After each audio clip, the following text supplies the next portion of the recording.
সকালবেলায় শীত শীত ছিল। দুপুরবেলায় বাতাসটি অল্প একটু তাতিয়া উঠিয়া দক্ষিণ দিক হইতে বহিতে আরম্ভ করিয়াছে।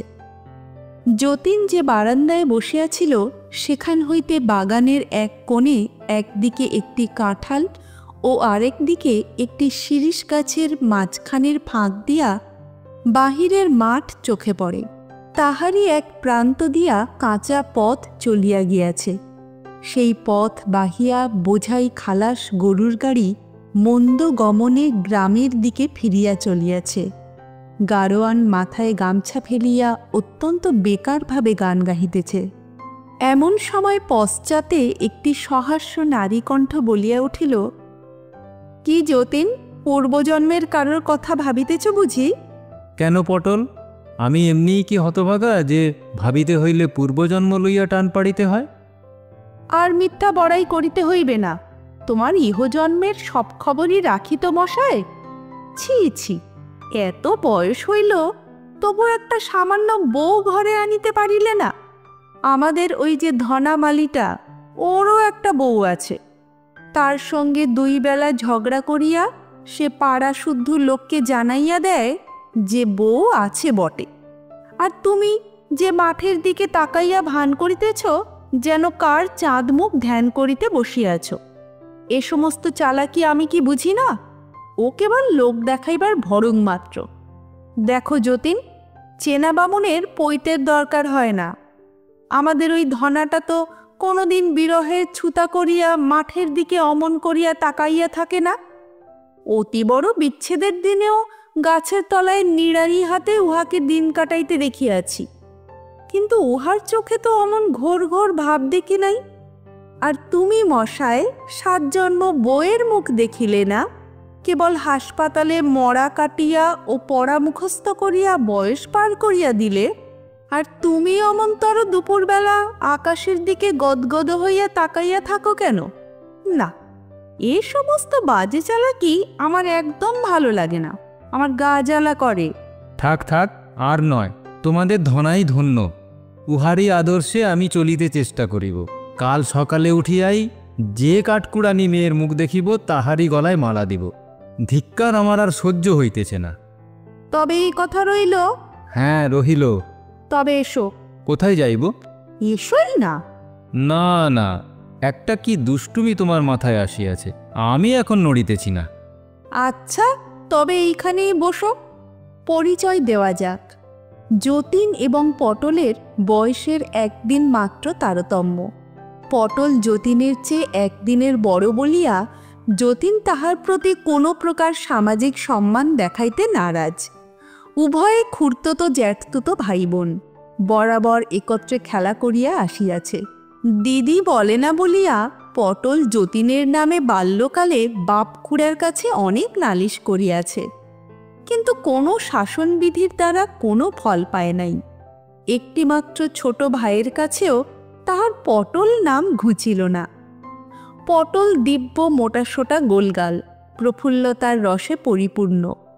তাহার কৌতুক হাস্য দমন করিয়া রাখে সমাজে এমন কোনো শক্তি ছিল না। শাশুড়ির কাছেও সে কোনোদিন গাম্ভীর্য অবলম্বন করিতে পারে নাই। প্রথম প্রথম তা লইয়া অনেক কথা উঠিয়াছিল, কিন্তু শেষকালে সকলেই হার মানিয়া বলিতে হইল, ওর ওই রকম।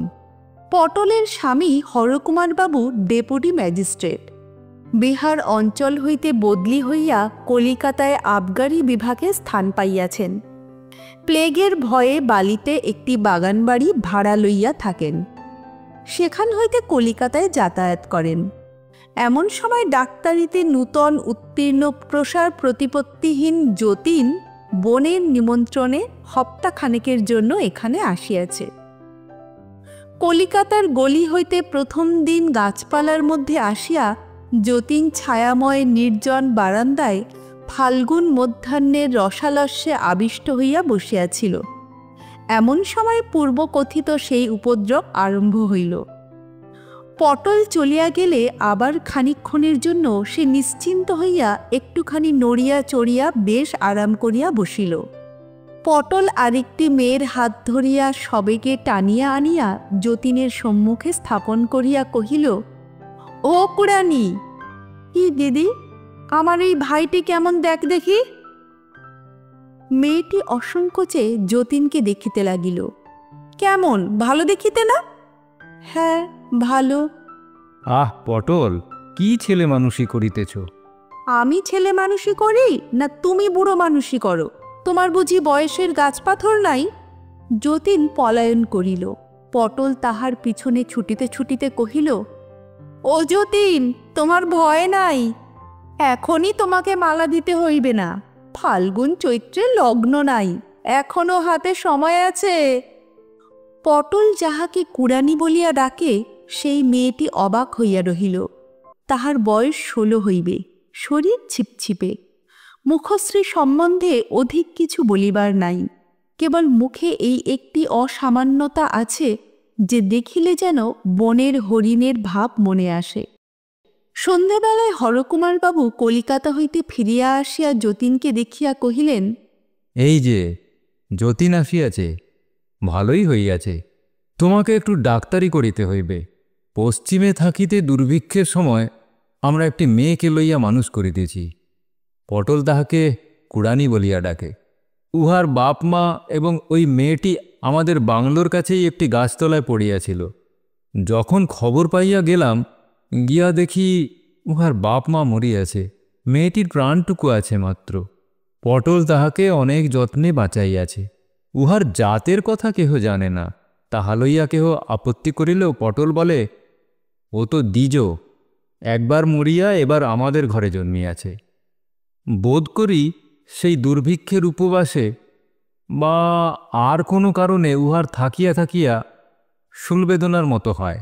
ব্যাপারখানা কি তোমাকে ভালো করিয়া পরীক্ষা করিয়া দেখিতে হইবে।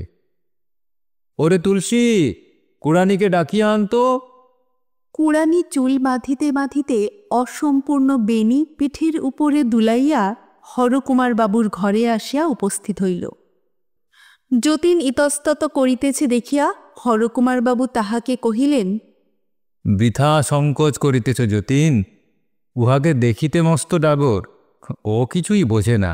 উহাকে তুমি নারী বলিয়া ভ্রম করিও না, ও বনের হরিণী। যতীন তাহার ডাক্তারি কর্তব্য সাধন করিতে লাগিল। কুড়ানি কিছুমাত্র কুণ্ঠা প্রকাশ করিল না। যতীন কহিল, শরীরযন্ত্রের কোনো বিকার তো বোঝা গেল না। হৃদযন্ত্রেরও কোনো বিকার ঘটে নাই, তার পরীক্ষা দেখিতে চাও? ও কুড়ানি, আমার এই ভাইটিকে তোর পছন্দ হইয়াছে? হ্যাঁ। আমার ভাইকে তুই বিয়ে করবি? হ্যাঁ। আহ পটল, তুমি বাড়াবাড়ি করিতেছ, ভারী অন্যায়।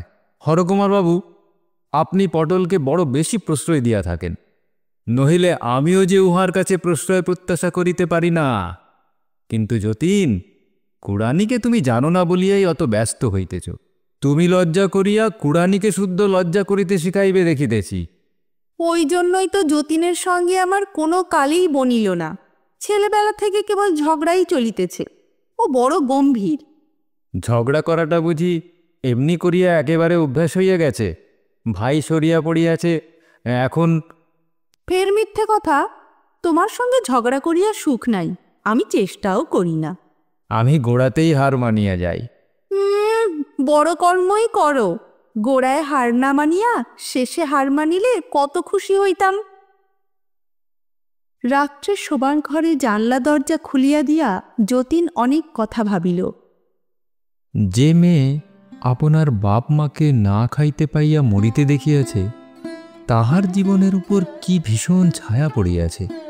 এই নিদারুণ ব্যাপারে সে কত বড় হইয়া উঠিয়াছে, তাহাকে লইয়া কি কৌতুক করা যায়? আজ মধ্যাহ্নে গাছের ফাঁক দিয়া যতীন যখন ফাল্গুনের আকাশ দেখিতেছিল, দূর হইতে কাঁঠাল মুকুলের গন্ধ মৃদুতর হইয়া তাহার ঘ্রাণকে আবিষ্ট করিয়া ধরিতেছিল, তখন তাহার মনটা মাধুর্যের কুহেলিকায় সমস্ত জগৎটাকে আচ্ছন্ন করিয়া দেখিয়াছিল। ওই বুদ্ধিহীন বালিকা তাহার হরিণের মতো চোখ দুটি লইয়া সেই সোনালী কুহেলিকা অপসারিত করিয়া দিয়াছে। পরদিন সন্ধ্যার সময় কুড়ানির সেই বেদনা ধরিল। পটল তাড়াতাড়ি যতীনকে ডাকিয়া পাঠাইল। যতীন আসিয়া দেখিল কষ্টে কুড়ানির হাতে পায়ে খিল ধরিতেছে, শরীর আড়ষ্ট।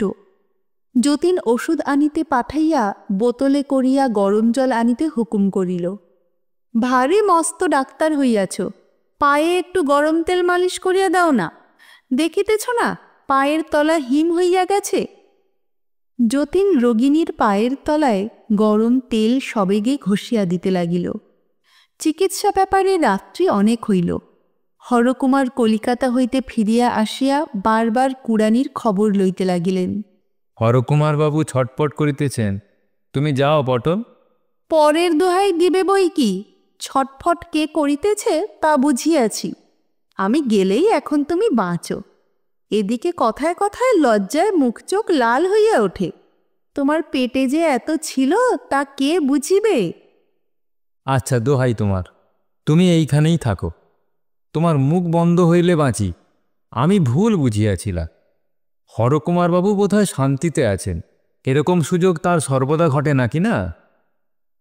কুড়ানি আরাম পাইয়া যখন চোখ খুলিল, পটল কহিল, তোর চোখ খোলাইবার জন্য তোর বর যে আজ অনেকক্ষণ ধরিয়া তোকে পায়ে ধরিয়া সাধিয়াছে, আজ তাই বুঝিয়া এত দেরি করিলি? ছি ছি, ওর পায়ের ধুলো নে। তাহার পরদিন হইতে যতীনের উপরে রীতিমতো উপদ্রব আরম্ভ হইল।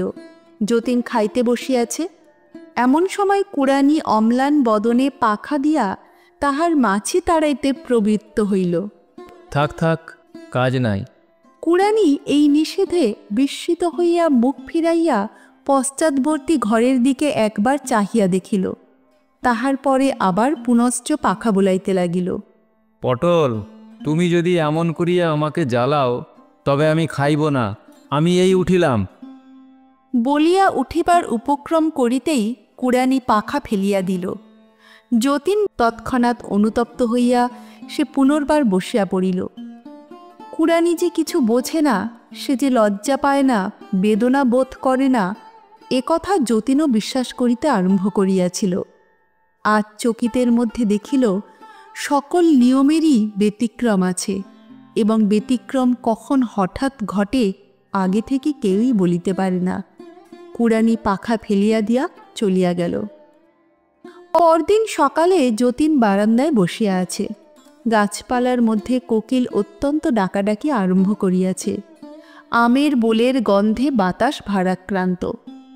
এমন সময় সে দেখিল কুড়ানি চায়ের পেয়ালা হাতে লইয়া যেন একটি ইতস্তত করিতেছে। তাহার হরিণের মতো চক্ষে একটা সকরুণ ভয় ছিল। সে চা লইয়া গেলে যতীন বিরক্ত হইবে কিনা ইহা যেন সে বুঝিয়া উঠিতে পারিতেছিল না। যতীন ব্যথিত হইয়া উঠিয়া অগ্রসর হইয়া তাহার হাত হইতে পেয়ালা লইল। এই মানব জন্মের হরিণ শিশুটিকে তুচ্ছ কারণে কি বেদনা দেওয়া যায়?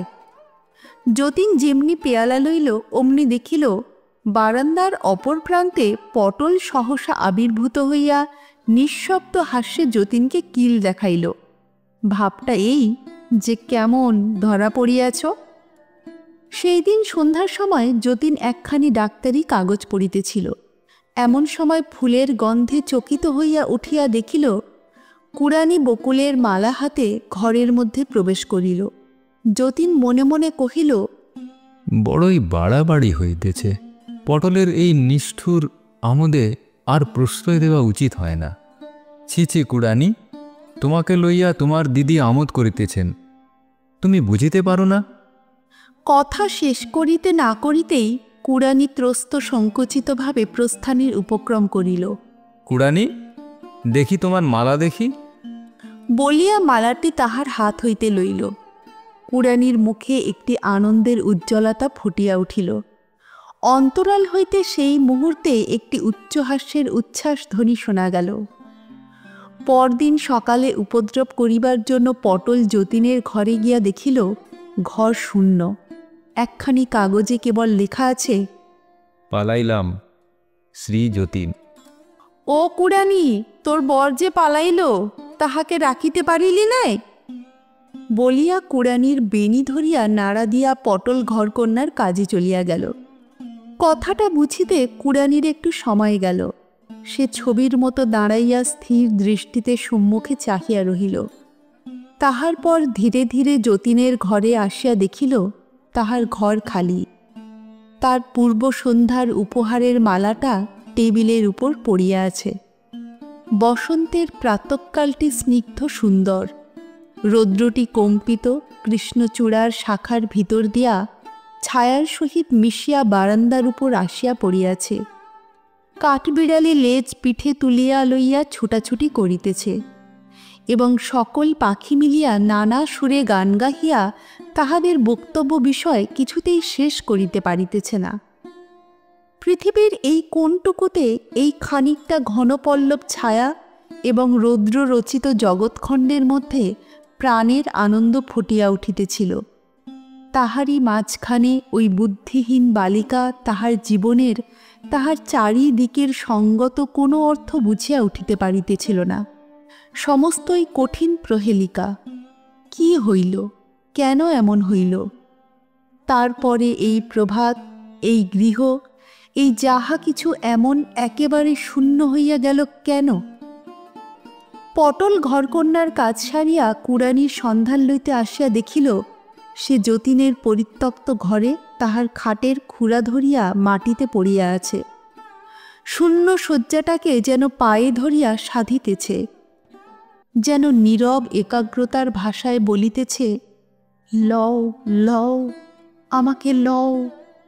পটল বিস্মিত হইয়া কহিল, ও কি হইতেছে কুড়ানি? কুড়ানি উঠিল না। সে যেমন পড়িয়াছিল তেমনি পড়িয়া রহিল। পটলের কাছে আসিয়া তাহাকে স্পর্শ করিতেই সে উচ্ছ্বসিত হইয়া ফুলিয়া ফুলিয়া কাঁদিতে লাগিল। পটল তখন চকিত হইয়া বলিয়া উঠিল, ও পোড়ামুখী, সর্বনাশ করিয়াছিস, মরিয়াছিস। হরকুমারকে পটল কুড়ানির অবস্থা জানাইয়া কহিল, এ কি বিপদ ঘটিল? তুমি কি করিতেছিলে? তুমি আমাকে কেন বারণ করিলে না? তোমাকে বারণ করা যে আমার কোনো কালে অভ্যাস নাই। বারণ করিলেই কি ফল পাওয়া যায়? তো তুমি কেমন স্বামী? আমি যদি ভুল করি তুমি আমাকে জোর করিয়া থামাইতে পারো না? আমাকে তুমি এ খেলা খেলিতে কেন দিলে? এই বলিয়া সে ছুটিয়া গিয়া ভূপতিতা বালিকার গলা জড়াইয়া ধরিয়া কহিল, লক্ষ্মী বোন আমার, তোর কি বলিবার আছে আমাকে খুলিয়া বল। হায়, কুড়ানির এমন কি ভাষা আছে যে আপনার হৃদয়ের অব্যক্ত রহস্য সে কথা দিয়া বলিতে পারে? সে একটি অনির্বচনীয় বেদনার উপর তাহার সমস্ত বুক দিয়া চাপিয়া পড়িয়া আছে। সে বেদনাটা কি, জগতে এমন আর কাহারও হয় কি না, তাহাকে লোকে কি বলিয়া থাকে, কুড়ানি তাহার কিছুই জানে না।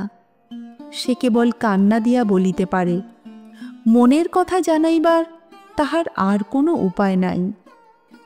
পটল কহিল, কুড়ানি, তোর দিদি বড় দুষ্ট, কিন্তু তার কথা তুই যে এমন করিয়া বিশ্বাস করিবি তা সে কখনো মনেও করেনি। তার কথা কেহ কখনো বিশ্বাস করে না। তুই কেন এমন ভুল করিলি? কুড়ানি, একবার মুখ তুলিয়া তোর দিদির মুখের দিকে চা, তাকে মাপ কর। কিন্তু কুড়ানির মন তখন বিমুখ হইয়া গিয়াছিল। সে কোনো মতেই পটলের মুখের দিকে চাহিতে পারিল না। পরদিন কুড়ানির আর দেখা পাওয়া গেল না। পটল তাহাকে আদর করিয়া ভালো গহনা এবং কাপড় দিয়া সাজাইত। নিজে সে এলোমেলো ছিল, নিজের সাজ সম্বন্ধে কোনো যত্ন ছিল না। কিন্তু সাজগোজের সমস্ত শখ কুড়ানির উপর দিয়াই সে মিটাইয়া লইত। বহুকাল সঞ্চিত সেই সমস্ত বসনভূষণ কুড়ানির ঘরের মেঝের উপর পড়িয়া আছে। তাহার হাতের বালাচুড়ি, নাসাগ্রের লবঙ্গ ফুলটি পর্যন্ত সে খুলিয়া ফেলিয়া গিয়াছে। তাহার পটল দিদির এতদিনের সমস্ত আদর সে যেন গা হইতে মুছিয়া ফেলিবার সচেষ্টা করিয়াছে। হরকুমারবাবু কুড়ানির সম্বন্ধে পুলিশে খবর দিলেন। সেবারে প্লেগ দমনের বিভীষিকায় এত লোক এতদিকে পলায়ন করিতেছিল যে সেই সকল পলাতক দলের মধ্য হইতে একটি বিশেষ লোককে বাছিয়া লওয়া পুলিশের পক্ষে শক্ত হইল। যতীন বিশেষ চেষ্টা করিয়া সেবার প্লেগ হাসপাতালে ডাক্তারি পদ গ্রহণ করিয়াছিল। একদিন দুপুরবেলায় বাসায় আহার সারিয়া হাসপাতালে আসিয়া সে শুনিল হাসপাতালে স্ত্রী বিভাগে একটি নূতন রোগিণী আসিয়াছে। পুলিশ তাহাকে পথ হইতে কুড়াইয়া আনিয়াছে। যতীন তাহাকে দেখিতে গেল। মেয়েটির মুখের অধিকাংশ চাদরে ঢাকা ছিল। তখন পরীক্ষার জন্য মুখের চাদর সরাইয়া দেখিল সেই কুড়ানি। ইতিমধ্যে পটলের কাছ হইতে যতীন কুড়ানির সমস্ত বিবরণ জানিয়াছিল। দেখিবা মাত্র যতীনের বুকের ভিতরটা যেন হঠাৎ কে চাপিয়া ধরিল। এই একটি মেয়েকে বিধাতা এত যত্নে ফুলের মতো সুকুমার করিয়া গড়িয়া দুর্ভিক্ষ হইতে মারির মধ্যে ভাসাইয়া দিলেন কেন? আজ এই যে পেলব প্রাণটি ক্লিষ্ট হইয়া বিছানার উপর পড়িয়া আছে, ইহার এই অল্প কয়দিনের আয়ুর মধ্যে এত বিপদের আঘাত, এত বেদনার ভার সহিল কি করিয়া, ধরিল কোথায়? যতীনই বা ইহার জীবনের মাঝখানে তৃতীয় আরেকটি সংকটের মতো কোথা হইতে আসিয়া জড়াইয়া পড়িল। যতীন কুড়ানির পাশে বসিয়া তাহাকে অল্প অল্প গরম দুধ খাওয়াইয়া দিতে লাগিল। কুড়ানি, কুড়ানি, এই দুধটুকু শেষ করিয়া ফেলো। যতীন তাহার হাত ধরিয়া তাহাকে আশ্বাস দিয়া কহিল, আমি আবার এখনই আসিব কুড়ানি, তোমার কোনো ভয় নাই। যতীন কর্তৃপক্ষদিগকে জানাইল এই নূতন আনিত রোগিণীটির প্লেগ হয় নাই, সে না খাইয়া দুর্বল হইয়া পড়িয়াছে। বিশেষ চেষ্টা করিয়া যতীন কুড়ানিকে অন্যত্র লইয়া যাইবার অনুমতি লাভ করিল এবং নিজের বাসায় লইয়া গেল। পটলকে সমস্ত খবর দিয়া একখানি চিঠিও লিখিয়া দিল। সেই দিন সন্ধ্যার সময় রোগী এবং চিকিৎসক ছাড়া ঘরে আর কেহ ছিল না। যতীন কুড়ানির কপালে হাত দিয়া কহিল, তুমি কেমন বোধ করিতেছ? কুড়ানি তাহার কোনো উত্তর না করিয়া যতীনের হাতটি আপনার কপালেই চাপিয়া রাখিয়া দিল। যতীন আবার জিজ্ঞাসা করিল, তোমার গলায় এটা কি? কুড়ানি তাড়াতাড়ি কাপড়টা টানিয়া তাহা ঢাকিবার চেষ্টা করিল। যতীন দেখিল সে একগাছি শুকনো বকুলের মালা। তখন তাহার মনে পড়িল সে মালাটি কি। ঘড়ির টিকটিক শব্দের মধ্যে যতীন চুপ করিয়া বসিয়া ভাবিতে লাগিল। কুড়ানির এই প্রথম লুকাইবার চেষ্টা, নিজের হৃদয়ের ভাব গোপন করিবার এই তাহার প্রথম প্রয়াস। কুড়ানি মৃগ শিশু ছিল, সে কখন হৃদয় ভারাতুর যুবতী নারী হইয়া উঠিল। কোন রৌদ্রের আলোকে, কোন রৌদ্রের উত্তাপে তাহার বুদ্ধির উপরকার সমস্ত কুয়াশা কাটিয়া গিয়া তাহার লজ্জা, তাহার শঙ্কা, তাহার বেদনা এমন হঠাৎ প্রকাশিত হইয়া পড়িল। রাত্রি 2-2:30টার সময় যতীন চৌকিতে বসিয়াই ঘুমাইয়া পড়িয়াছে। হঠাৎ দ্বার খোলার শব্দে চমকিয়া দেখিল পটল এবং হরকুমারবাবু এক বড় ব্যাগ হাতে ঘরের মধ্যে প্রবেশ করিলেন। তোমার চিঠি পাইয়া কাল সকালে আসিব বলিয়া বিছানায় শুইলাম। অর্ধেক রাত্রে পটল কহিল, ওগো, কাল সকালে গেলে কুড়ানিকে দেখিতে পাইব না। আশা আছে? যতীন কুড়ানির কাছে আসিয়া তাহার নাড়ি দেখিয়া মাথা নাড়িয়া ইঙ্গিতে জানাইল যে আশা নাই। পটল কুড়ানির কাছে আপনাকে প্রকাশ না করিয়া যতীনকে আড়ালে লইয়া কহিল, যতীন, সত্য বলো, তুমি কি কুড়ানিকে ভালোবাসো না?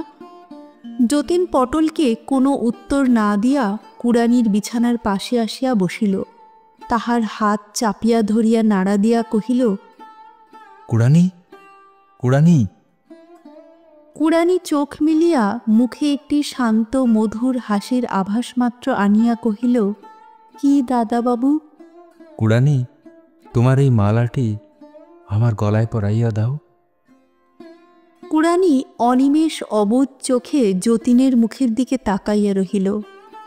আমি তোমাকে ভালোবাসি, শুনিয়া ক্ষণকালের জন্য কুড়ানি স্তব্ধ রহিল।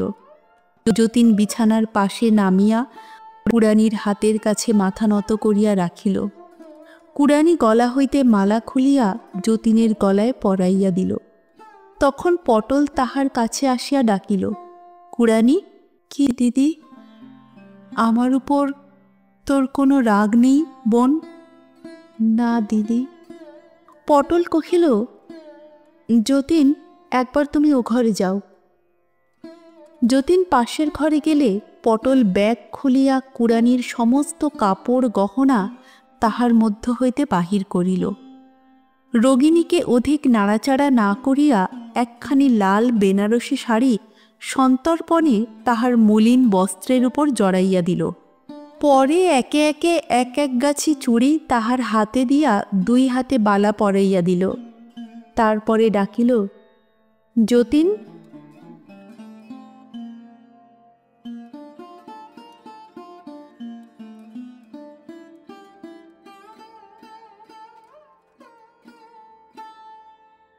ভোরের আলো যখন কুড়ানির মুখের উপর আসিয়া পড়িল, তখন সে আলো সে আর দেখিল না। তাহার অম্লান মুখকান্তি দেখিয়া মনে হইল সে মরে নাই, কিন্তু সে যেন একটি অতল স্পর্শ সুখস্বপ্নের মধ্যে নিমগ্ন হইয়া গেছে। যখন মৃতদেহ লইয়া যাইবার সময় হইল, তখন পটল কুড়ানির বুকের উপর পড়িয়া কাঁদিতে কাঁদিতে কহিল, বোন, তোর ভাগ্য ভালো, জীবনের চেয়ে তোর মরণ সুখের। যাহার ধন তিনিই নিলেন, আমাকেও বঞ্চিত করিলেন না।